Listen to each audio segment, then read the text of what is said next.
Selamat pagi anak-anak ibu, bagaimana kabarnya hari ini? Semoga semua dalam keadaan sehat ya. Coba dicek dulu teman-temannya, apakah ada yang tidak hadir? Ya, bagus, semuanya hadir ya. Nah, sebelum kita memulai pelajaran kita, alangkah baiknya kita bersatu dalam doa menurut agama dan kepercayaan kita masing-masing. Doa dimulai, doa selesai. Oke. Sebelum kita melanjutkan materi kita, Ibu mau tanya dulu. Siapa yang ingat materi kita minggu lalu? Ya, Tina benar. Materi kita minggu lalu yaitu membahas tentang seni tari. Masih ingat nggak sih apa itu pengertian seni tari? Seni tari yaitu gerak badan secara berirama yang dilakukan di tempat serta waktu tertentu buat keperluan pergaulan, mengungkap perasaan, maksud, serta pikiran. Kemarin langkah-langkah menyusun sebuah karya tari itu ada 4 ibu bilang. Ayo apa aja? Ya benar, yang pertama itu menentukan tema. Yang kedua eksplorasi gerak tari. Yang ketiga menyiapkan iringan tari. Yang keempat menyiapkan pendukung-pendukung lainnya.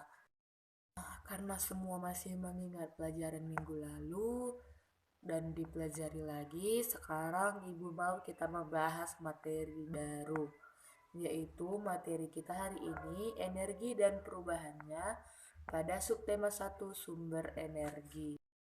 Nah, sebelum kita membahas lebih lanjut, kita harus mengetahui lebih dulu itu apa yang dimaksud dengan kewajiban dan hak. Kewajiban adalah sesuatu yang harus dilakukan, sedangkan hak adalah sesuatu yang harus kita terima. Kewajiban harus didahulukan daripada hak. Setelah melaksanakan kewajiban, maka kita akan mendapatkan hak. Kewajiban dan hak harus dilakukan secara seimbang.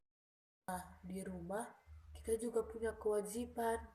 Contohnya itu dalam menghemat air. Apa saja sih Bu kewajiban dalam menghemat air? Contohnya yang pertama yaitu mematikan keran air setelah digunakan, tidak menghamburkan air untuk yang tidak penting, dan yang ketiga menyiram tanaman secukupnya saja. Selanjutnya kita akan membahas apa itu energi. Energi itu apa sih Bu? Energi adalah anugerah dari Tuhan. Semua orang berhak memanfaatkan energi tersebut. Tapi kita juga memiliki kewajiban terhadap energi. Kita wajib memanfaatkan energi untuk hal yang bermanfaat. Contohnya apa? Yang pertama, guru yang mengeluarkan energinya untuk mengajar. Kayak ibu sekarang mengajar kalian, membimbing kalian. Yang kedua, siswa yang mengeluarkan energinya untuk belajar. Kayak kalian ini belajarnya ada tugas rumah, belajar di rumah, belajar di sekolah.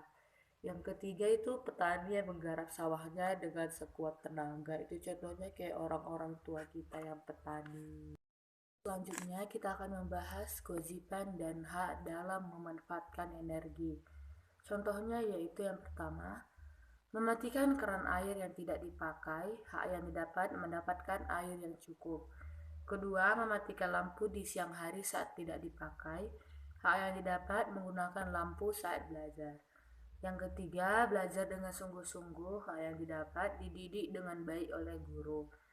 Yang keempat, membersihkan kelas, mendapat kelas yang bersih.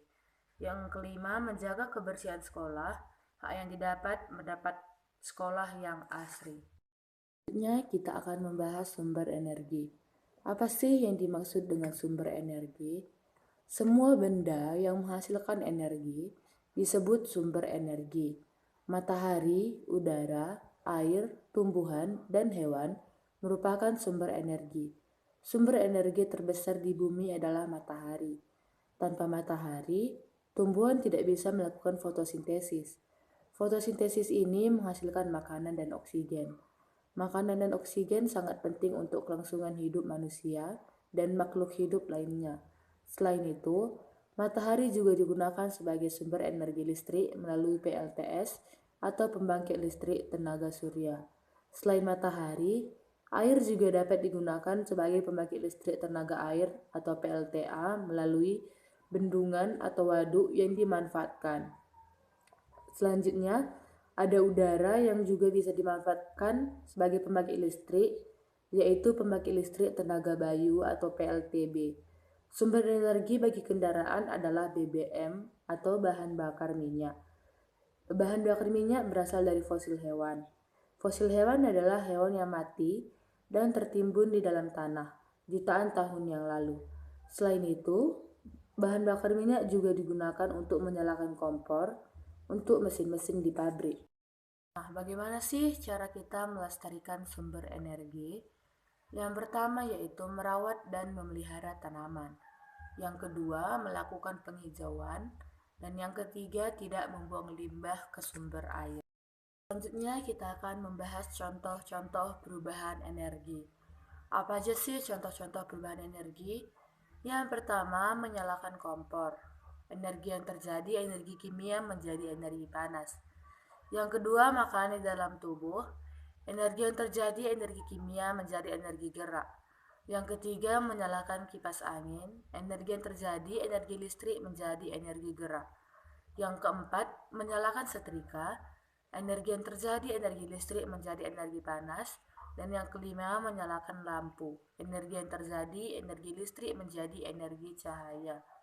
Nah, ada beberapa cara untuk menghemat energi, yaitu yang pertama, menggunakan air dan listrik secukupnya. Yang kedua, berjalan kaki atau naik sepeda untuk pergi ke sekolah. Yang ketiga, menggunakan kendaraan umum. Yang keempat, menggunakan mainan yang tidak memakai listrik. Dan yang kelima, membuat kipas dari karton bekas. Sebelum kita mengakhiri pelajaran kita hari ini, Ibu mau ngasih tugas sama kalian. Tugasnya yaitu berkelompok, kelompoknya sama teman sebangkunya ya, didiskusikan, dikumpul minggu depan. Tugasnya yaitu carilah 10 contoh perubahan energi. Ya, kegiatan apa yang dilakukan itu dan perubahan energi apa yang terjadi.